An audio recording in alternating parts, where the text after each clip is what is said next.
These might look like ordinary painted eggs, but can you guess which one was made with a silk tie or a dollar store napkin? There are 4 surprising and super fun ways to decorate your Easter eggs with, and no dye is needed.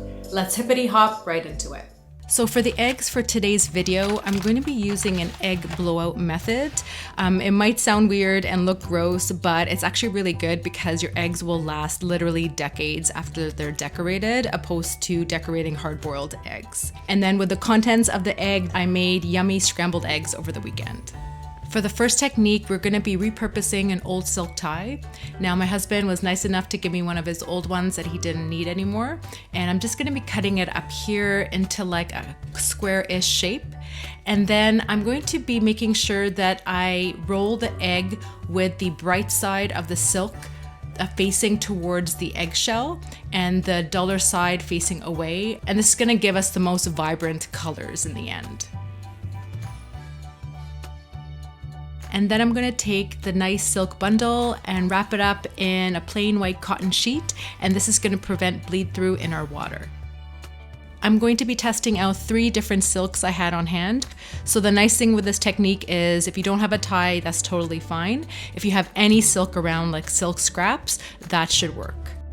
The next step is we're gonna boil our silk wrapped eggs. So I just added some water into a pot with a 1/4 cup of vinegar, and then I placed my eggs right into the water. And then I realized or discovered that hollowed out eggs do not sink to the bottom. They actually float right back up to the top. So I just MacGyvered a solution here, but use whatever you have at home. And then I brought it to a boil, reduced it to a simmer for about 20 minutes, and then waited for everything to completely cool down. Once everything is completely cooled down, now it's time to unveil our eggs. And this feels like a magical part of the process because you don't know what you're gonna get.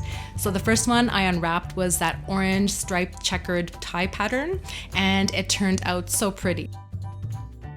Now the next egg was that brown paisley scarf pattern, and that transferred over really pretty as well. It's more of a muted look and not as vibrant.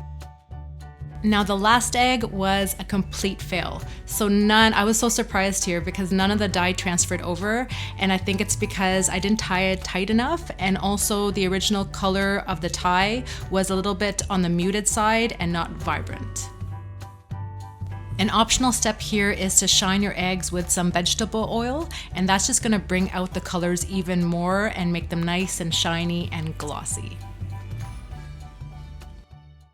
So the next egg is we're going to be decoupaging an inexpensive napkin right onto the surface of our egg. And decoupage is just a fancy way of saying gluing a design down. So the first step is just simply cutting out the part of the napkin that you want transferred over to the egg. Now the important thing to note about napkins is that napkins come in usually 2 or 3 ply. This napkin is 3 plies.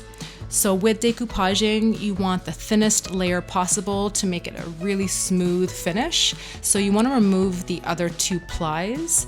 And usually one of them is super easy to remove, and it's the last one that's really tricky.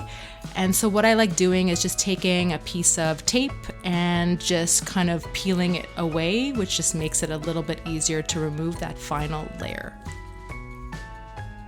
All right, so the next step is we're going to be applying some Mod Podge right onto the surface of our egg.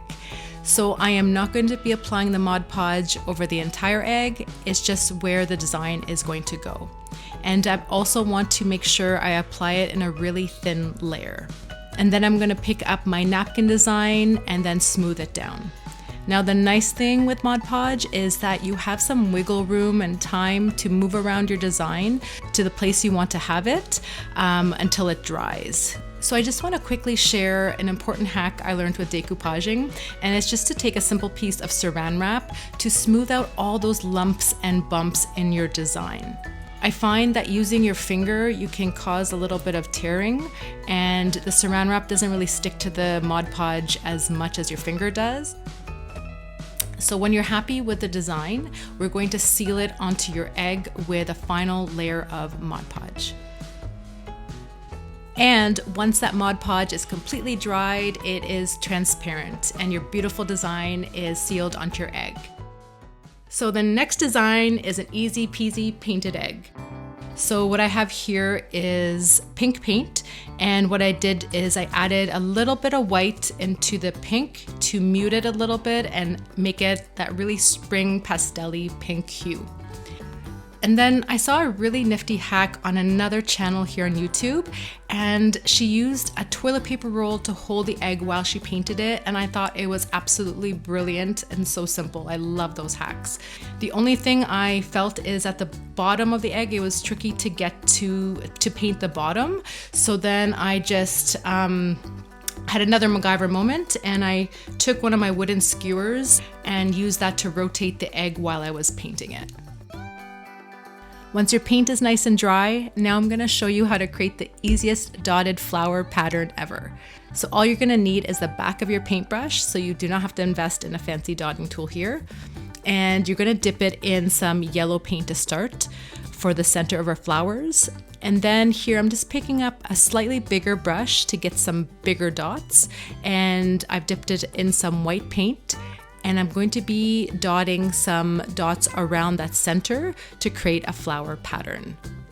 And then once you're done one flower, you're going to repeat it on the entire surface of your egg. Alrighty, for the next egg, we're going to be using some simple Sharpie markers. And if you don't have Sharpie markers, that is totally fine. You can use whatever markers you have at home, including good old Crayola markers, which will work amazing here. So for the first step here is we're gonna take a black Sharpie marker, and we're just gonna have fun here and add these squiggly, intuitive lines. Don't do much thinking here, just kind of draw lines. And also I'm adding in some shapes like a circle and a heart just to give it some extra variety. Now this process is actually very reminiscent of neurographic art, and if you're interested in learning the whole process of it, I'll leave a card above here. Now the next step is we're going to be thickening up all the lines just to give it an extra bolder kind of look with the black. And then we're going to be coloring in certain segments. Now in neurographic art, you're technically supposed to fill in all the white space, but we're gonna break the rules here and we're going to pick and choose certain segments to color in with our markers. So just sit back, relax, don't think too much. This egg design is kind of using your right side of your brain and your creative side. And so just pick up the colors that call out to you and the designs you wanna fill in. And if you want another easy Easter painting idea, then you can check out my Easter bunny painting on canvas. And as always, sending you guys lots of peace, love, and color your way.